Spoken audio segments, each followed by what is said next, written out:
You're listening to Aviation Marketing Hangar Flying, the community for the best sales and marketing professionals in the aviation industry.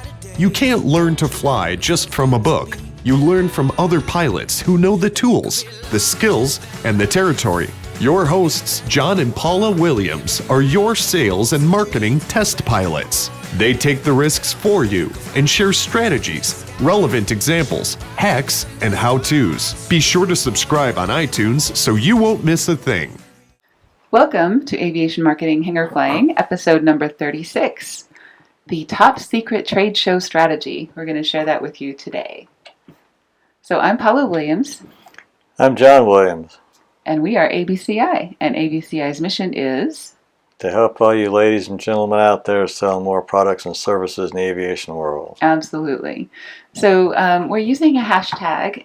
If you want to join the conversation, if you have questions, comments, disagree with us about anything or anything else. Nobody would disagree with you. Oh, heaven forbid. Except you. Well. Use the hashtag AvGeekMarketing, AVGeekMarketing. We promise we will reply to every tweet on Twitter. We also watch Instagram and Facebook. So feel free to use those hashtags. Hashtags don't work on LinkedIn. Just so you know, some people have tried that. They just don't work very well, so don't bother with that. But you can always comment to us on our posts or on our company profile or anything like that. If LinkedIn is your tool of choice, as it is for John, we use that as well. So, gentlemen, this is a football. That sounds like Vince Lombardi. That is Vince Lombardi. Every year, and he works with very, very talented athletes who were the top of the scale in their schools, in their leagues, and everything else. So, these are people that really, really know their stuff. You can imagine this gang every year. He says this, and they're going, "Oh, brother." Yeah. But his follow-on did really well, and their winning streak was unbelievable. Exactly. So he would start each group every year, each team every season with the basics. And he would start with, this is a football, this is a sock. This is how you put your socks on your feet so that you don't get wrinkles in your socks. If you get wrinkles in your socks, you get blisters. If you get blisters, you lose practice time. If you lose practice time, you lose fractions of seconds off of your time on particular things that you're doing. And we lose games. Exactly.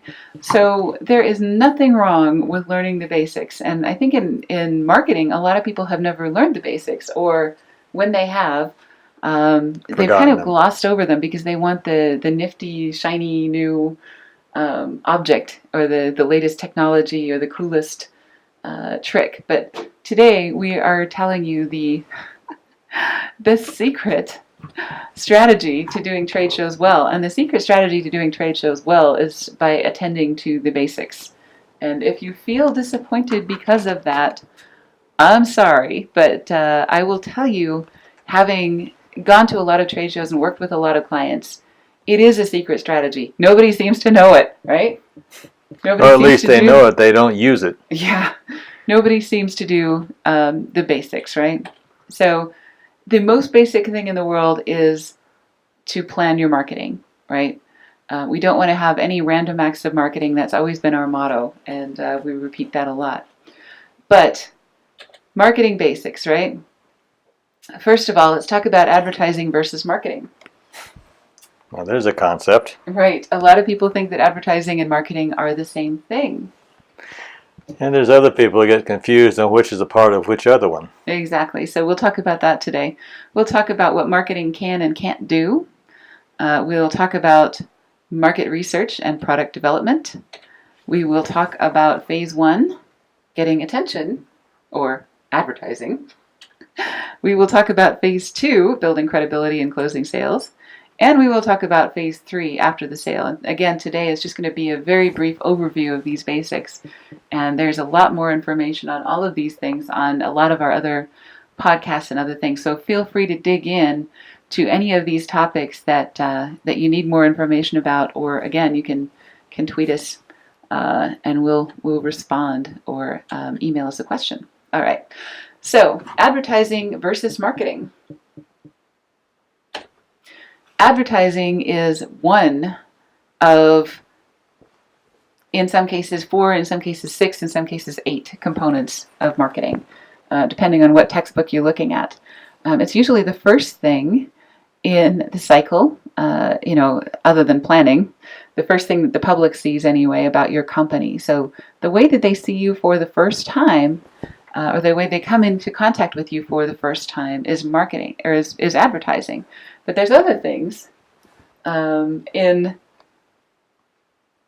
the practice of marketing, and that is relationship building, sales, research, and then you come back to improve your advertising, improve your relationship building, improve your sales, improve your research. All subsets of marketing. Exactly.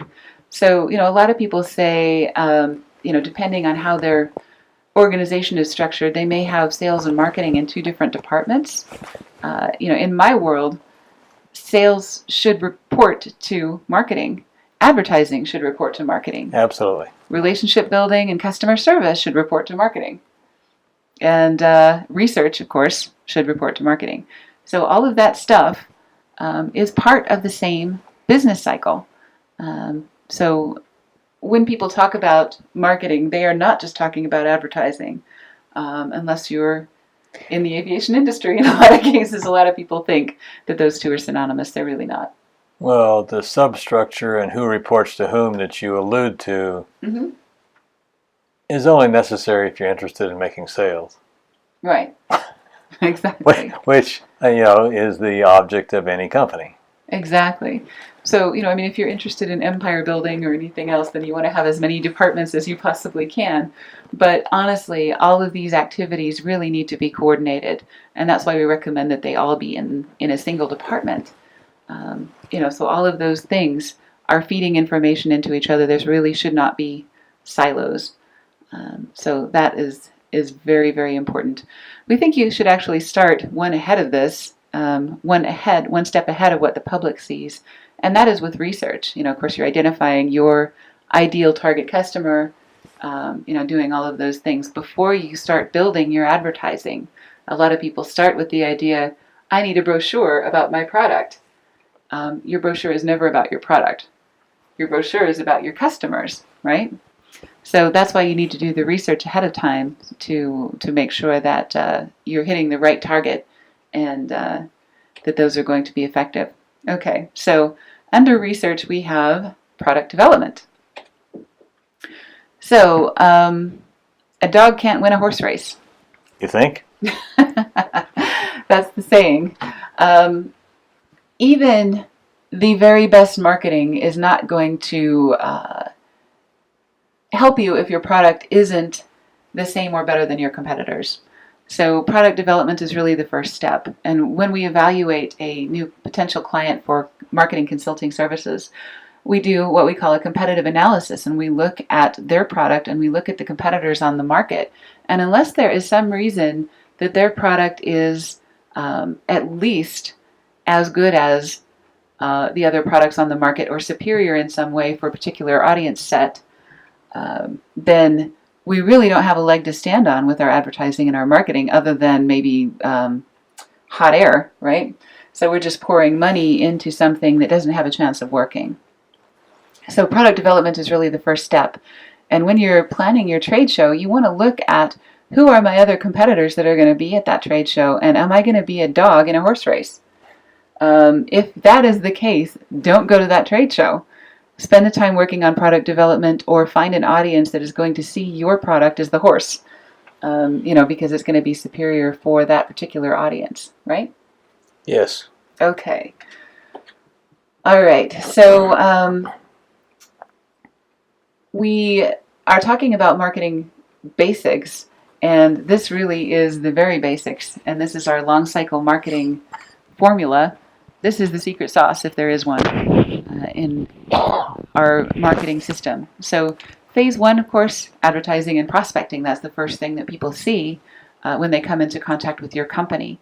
and that includes all of the first bits of the trade show, so the invitations to get to your booth, the signage, all of that stuff is advertising and prospecting.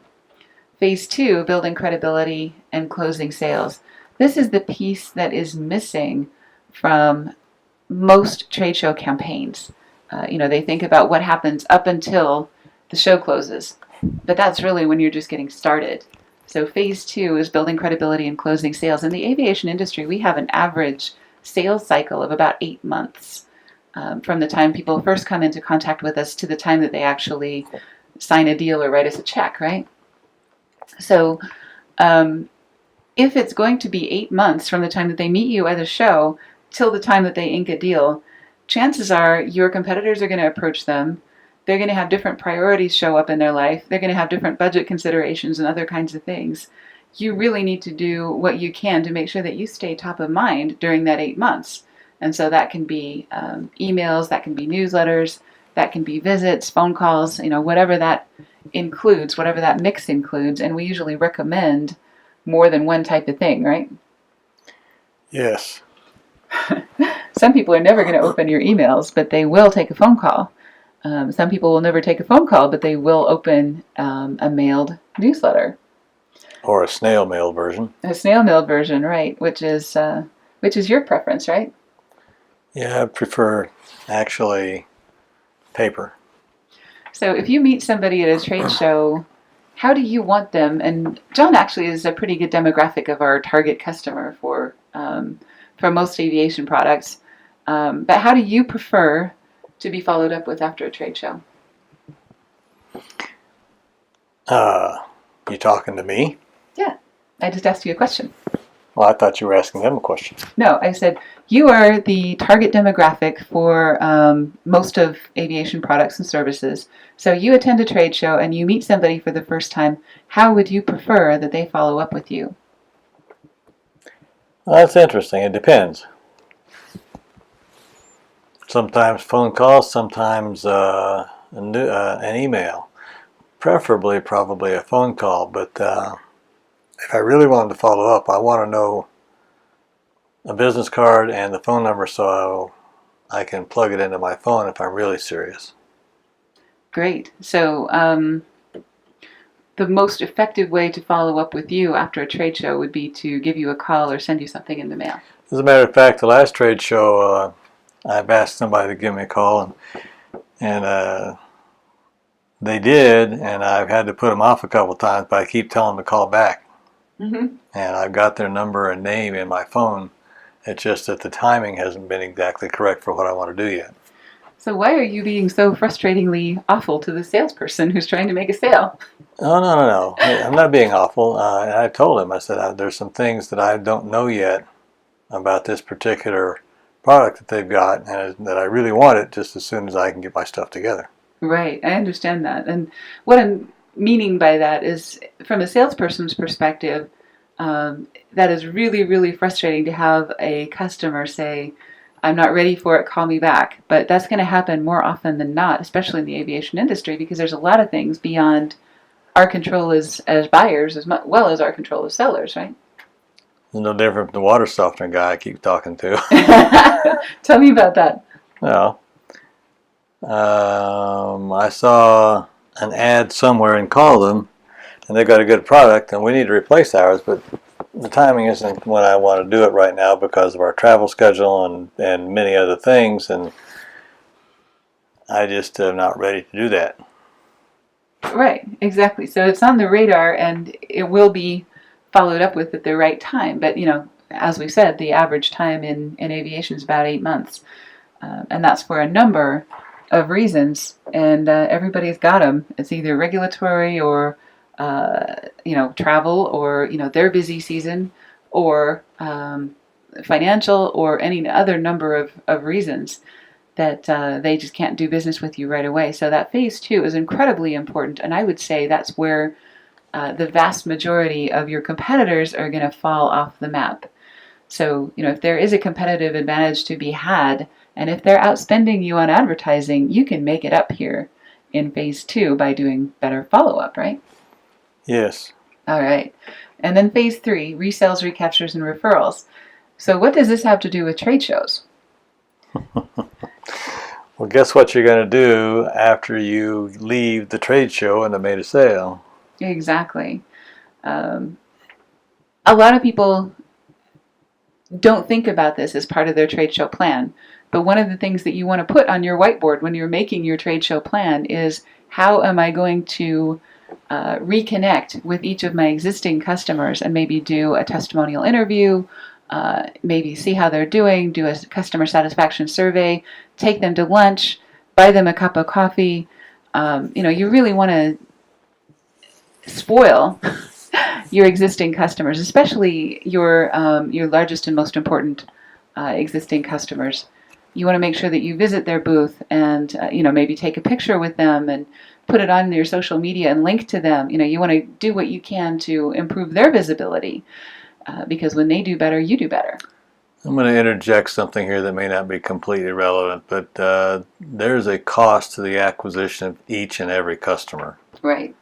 And part of that is exactly what she talked about: coffee, dinner, whatever.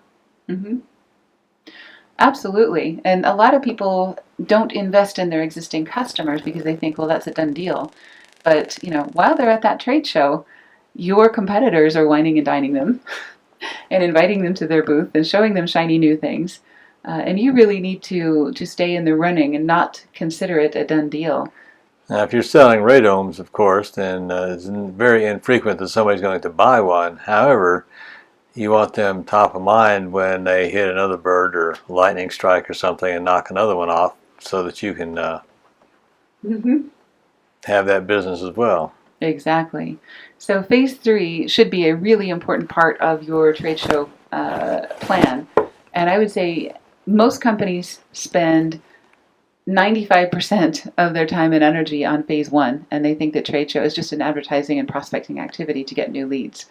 But I think you really need to split your time and energy at least 50-50. 50% in phase 1, and then the other 50% divided somehow between phase 2 and phase 3, depending on how many existing customers you have, depending on the repeat sales cycle that you have, and other kinds of things. And we can talk about that individually with you, depending on your circumstances. But a 50-50 split is usually pretty good, and will outstrip your competitors really, really well on your phase 2 and phase 3. Would you agree? Sure. All right. Cool. Sometimes I agree with you. Sometimes you do. That is absolutely true. Okay. So, let's talk a little bit more about phase 1. Actually, this is going really badly. No, that's okay. We can cut this bit out, so that will be fine. So, some examples of phase 1 that you can connect to a trade show. You can put a landing page on your website where people can sign up to come to your booth at a particular time. You can do search engine optimization using the trade show as a keyword. Sometimes there is a hashtag for that particular trade show. You can use that as a keyword in your search engine optimization. That's kind of a neat trick to get people to your website who are planning to attend that trade show and who are looking for things to do at that trade show or doing their own planning. Another thing you can do is social media. You can put posts on your Facebook page saying, come see us in booth 495 at this trade show. Don't use the 495, use your own booth number. They wouldn't do that. That's crazy. You can do magazine advertisements to get people to your booth or to follow up after. Lots of ways to do that. Of course, the trade show appearance itself is an advertising or prospecting activity. You can send postcards. We do this a lot to prospects saying, here's a reason that you should come to our booth at this trade show, and have a really great call to action about your contest or your product demo or whatever it is that you're using as a call to action to get people to your booth. And referrals from current customers. You can say, bring someone to our booth and you both get a box of chocolates, or whatever the appropriate thing is to incentivize your current customers to come see you, and also to bring their friends and neighbors from the show, right? Just don't have something up there where you drop your business card in the fishbowl for a drawing for an iPad. We've talked a lot about that. That's like our pet peeve about trade shows, is where you have something that is really common and really not relevant to your product or service. I mean, if you want to give away an iPad, that's great, but don't have them just put business cards in there. Talk to them, have them fill out a form with contact information. Find out how relevant they are as a customer or a potential customer for your business. Right. Yeah, you want to qualify customers just a little bit before you start spending money on them. And a very good friend of ours has a really good formula for qualifying customers, and he uses the acronym MAN, money, authority, and need. And if they don't have at least one of those things, you really shouldn't be including them in your contest. So ways that you can qualify somebody for need, at least, is if they will spend 10 minutes watching a product demo, or if they'll do a trivia quiz about your particular area of subject matter expertise. Then this is a person that is interested in your product or service. You could say, for authority, you could say, this applies only to maintenance technicians. Only maintenance technicians can apply for this particular prize, or something like that, so that you know that that person has the authority to do what you want. Money, you really can't judge, at least not without being rude, in a trade show. The fact that they happen to be at the trade show does have some kind of a barrier there, because obviously there's somebody that's investing in their company, or their company is investing for them to be there. So you have a little bit of an indication that they do have the money end of things. So that's money, authority, and need. If you can qualify at least one of those things, that will keep you from doing the random act of marketing involved with having a really, really stupid drawing or raffle, right? Okay. So, call to action at your booth. Do you want them to enter a contest? Do you want them to have you send them an information packet or a white paper after the show? What can you offer them that gives them the reason to give you their contact information? And, as John said, you don't want them to just drop their business card in a fishbowl unless you can qualify them in some way. All right. So then you want to send them something like an information package after the show. And often we try not to give them too much literature at the show, because a lot of that ends up in the convention center garbage cans or the hotel room garbage cans as people are trying to lighten their luggage to get home to wherever they came from. So, if you're giving people especially something that's fairly expensive, like an information package or a nice catalog or something like that, you want to make sure that you send it to their office after the show. Don't just hand it to them from your booth, right? Yeah, because there's three ways it gets either into the convention center trash, the hotel trash, or it gets to the kids when they get home. Right.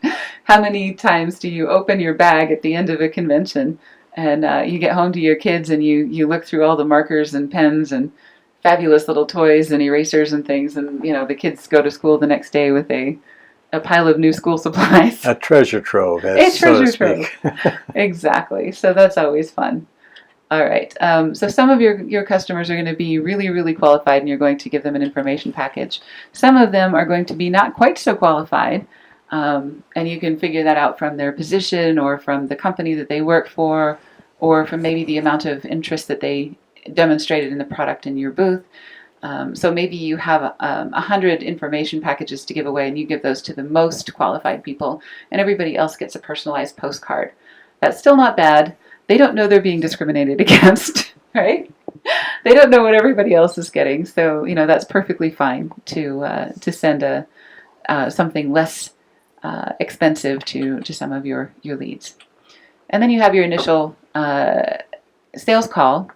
And we like to make those within a week of getting home from a trade show, so that they remember who you are, and you'll want to remind them of something that happened in the conversation or something like that. So you want to make sure you take good notes at the show so that these sales calls become much easier.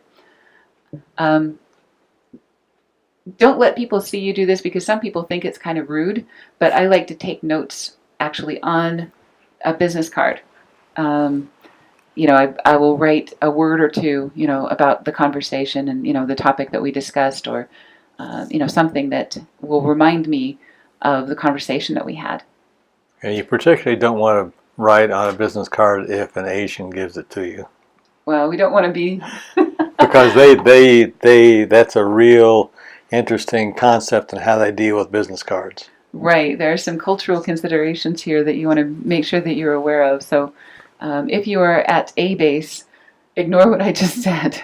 Take your notes in a notepad, and make sure that you have that cross-reference to your business cards, and that's actually a much more decorous way to make sure that those things happen. But one way or another, just make sure that you remember people really, really well, and you remember the conversations. That's key to making those sales calls go well.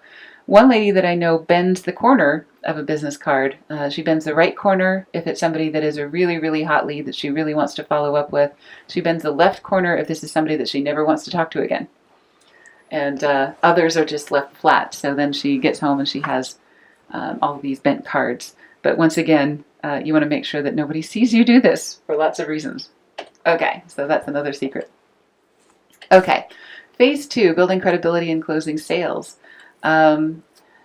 This is putting the equation together, and this is all about the customer, right? Getting to know the customer, what they want, what they need, what their timing is going to be, what considerations there are in the way of making that transaction.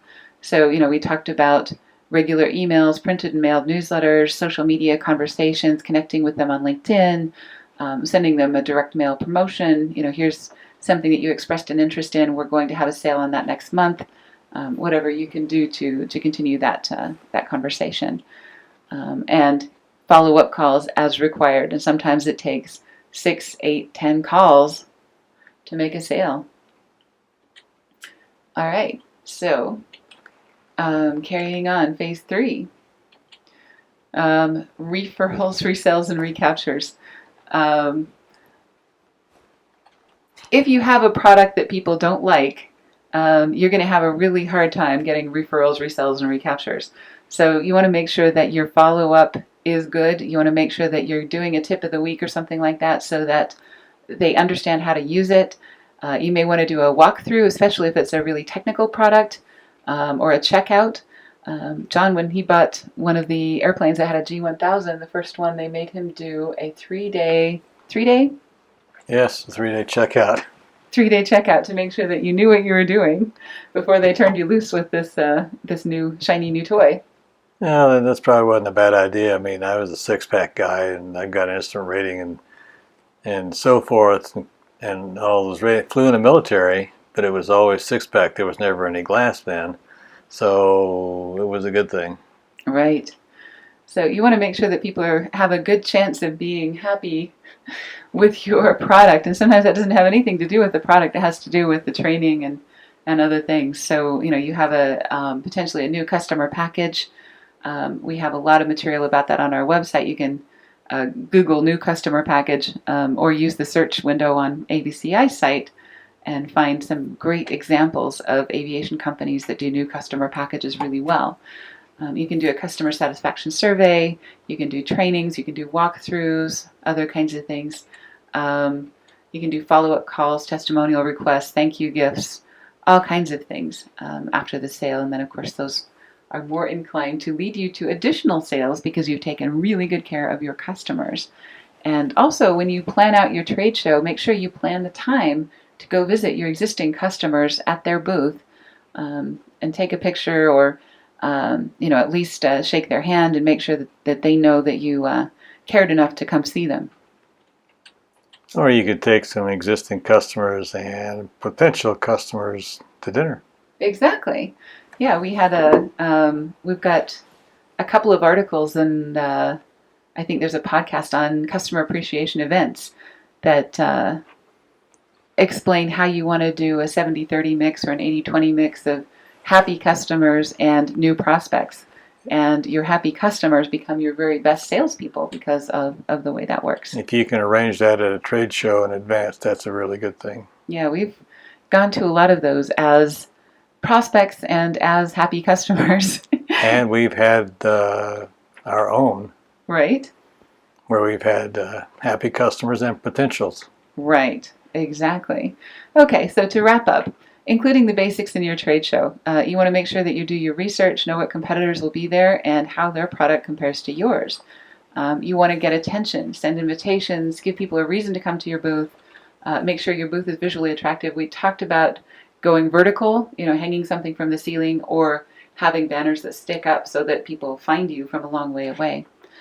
Another thing that we didn't talk about that we probably should is make sure that people can see from your booth what it is that you do.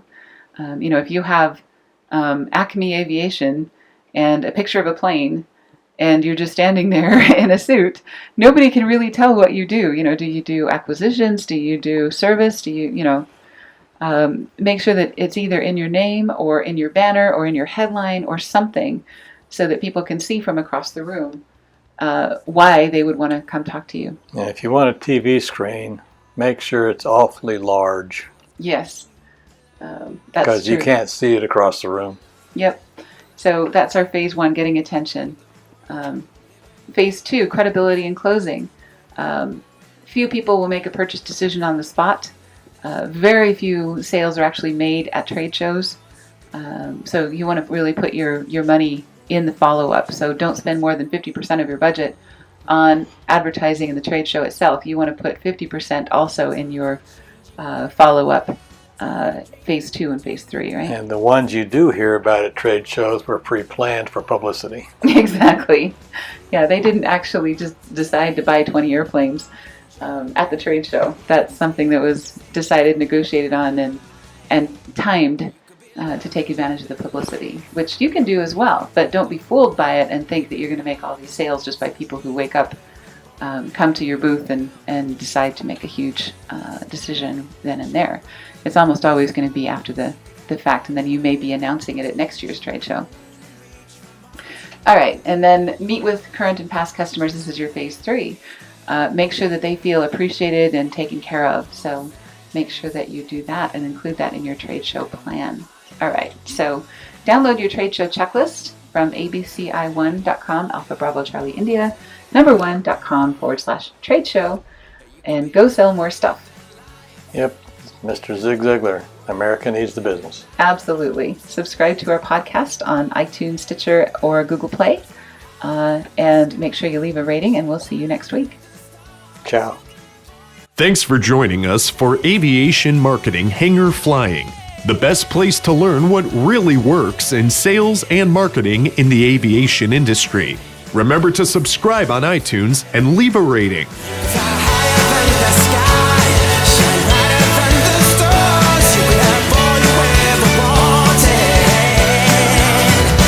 You could.